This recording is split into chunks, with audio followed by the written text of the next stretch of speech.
ഹജ്ജിന് വേണ്ടി യാത്ര തിരിച്ചില്ലേ, അവരെല്ലാവരും അറഫയുടെ മൈതാനിയിൽ വന്നുകൊണ്ട് പൊട്ടിക്കരയുന്നു വന്ന സമയമാണ്.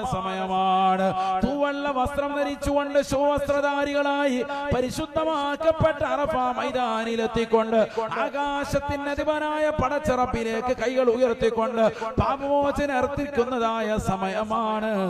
അഫ്ളലു ദുആഇ ദുആഉ യൗമി അറഫ, ഏറ്റവും ശ്രേഷ്ഠമാക്കപ്പെട്ട പ്രാർത്ഥനയാ അറഫ ദിവസത്തെ ദുആ എന്ന് നബിയുനാ റസൂലുള്ളാഹി. ഇജാബത്ത് ഉറപ്പാണ്. മാത്രമല്ല നരകീയ മോചനം ഉറപ്പാണ്. നരകത്തിൽ നിന്ന് മോചനപത്രം കിട്ടും.